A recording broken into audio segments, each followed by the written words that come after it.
গাছগুলো সম্পূর্ণ সবুজভাবে মাথা চাকা দিয়ে উঠেছে। পুরো এইগুলো তো পুরো জল ছিল, পুরো জলে ভর্তি ছিল এইগুলোতে। তাই দেখো এখন পুরো সম্পূর্ণ সবুজ সবুজভাবে। Welcome back to my channel Rinpal. তো কেমন আছো তোমরা? অবশ্যই আমি যেখানটা দাঁড়িয়ে আছি দেখতে পাচ্ছ সিংটির ডুবোপোল, ঠিক দেখতে পাচ্ছ, কানা নদী দেখতে পাচ্ছ এখানটা। আর কালকে একটা ফেসবুকে ভিডিও ছেড়েছিলাম, 1 মিলিয়ন ভিউজ হয়েছে। কিন্তু ব্যাপারটা হচ্ছে আজকে এই জায়গায় দেখো বাইক নিয়ে দাঁড়িয়েছে, এই জায়গায় আর কোনো জল নেই, জল কমে গেছে সম্পূর্ণ। আর কিছু কিছু আপডেট দেবো, মানে বাসের আপডেট দেবো, আমতা বাসের আপডেট দেবো এবং ডিবুসুট যে সব আপডেট দেবো। তো ভিডিওতে থাকো আর সাবস্ক্রাইব করে বেল আইকনটি বাজালে লেটেস্ট ভিডিও পাওয়ার জন্য। আছি উদয়নারায়ণপুর মোড়ে, দেখতে পাচ্ছ রামপুর বাস এইমাত্র হাওড়া থেকে এলো। আর রামপুর হাওড়া এইদিকে দাঁড়িয়ে আছে ডিবুসুট বাসও আমতা হয়ে যাচ্ছে।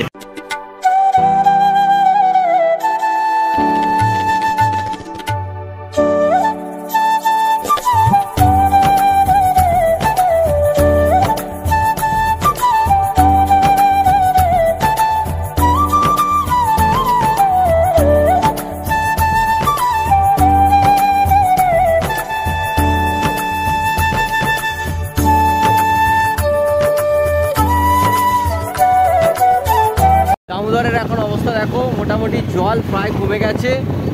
আর বিভিন্ন এলাকা থেকে বিভিন্ন রকমের জল যেরকম হারে বেড়েছিল সেরকম হারে কমে গেছে। আবার আগের ছন্দে ফিরে আসছে উদয়নারায়ণপুর শহর এবং উদয়নারায়ণপুর সংলগ্ন বিভিন্ন গ্রাম এবং অঞ্চল। আর সামনেই আমাদের দুর্গাপুজো, গ্রামের বিভিন্ন প্যান্ডেল বন্যার জলে ডুবে গেছিলো, সেইগুলো আবার মেরামতের কাজ শুরু হচ্ছে। বিভিন্ন এলাকায় এখনও ডুবে আছে, এলাকার রাস্তাগুলো বিভিন্ন এলাকার ঘর থেকে জল নেমে গেছে এবং কিছু কিছু ঘর এখনও পর্যন্ত ডুবে আছে। আশা করা যায় আরও কয়েকদিনের মধ্যে সেগুলো আবার পরিস্থিতি ঠিকঠাক হয়ে যাবে। আজকে রবিবার, তারিখ 22। বাড়িতে চলে এসেছি। বাড়িতে আসার পর মানে ওইদিকে আর গেলাম না, কারণ হচ্ছে সব কিছু রাস্তা জেগে গেছে। কিছু কিছু বাড়িতে এবং রাস্তায় জল আছে, সেগুলো যাওয়া সম্ভব নয়। আর এদিকে আমাদের বাড়িতেও দেখতে পাচ্ছ সব জল নেমে গেছিলো, রান্না খাওয়া দাওয়া সব কিছু নর্মালি যেমন হয় সেরকম হচ্ছে। আর উঠোন থেকেও জল নেমে গেছে, উঠোন থেকেও সমস্ত কিছু জল নেমে গেছে। আর ওই ডোবাগুলো একটুখানি যেমন জল থাকে বর্ষার জলের মতন সেরকম জল আছে, ঠিক আছে। আবার সব পরিস্থিতি আগের মতন দেখতে পাচ্ছ, ঝকঝকে সব আগের মতন হয়ে গেছে। ছাদ থেকে তোমাদেরকে দেখাবো যে সবুজ সবুজ যে ধান গাছগুলো আবার মাথা চারা দিয়ে উঠেছে। সব থেকে ভালো দৃশ্য এইটা। ধান খেতে অনেক ক্ষতি হয়েছে, কারণ এইদিকে তোমার উদয়নারায়ণপুর সাইডে ধান ফলে গেছিলো, পাকা পাকা ধান হয়ে গেছিলো। সেই ধানে আর কি বন্যার জল এসে পুরো ধানগুলো নষ্ট হয়ে গেছে।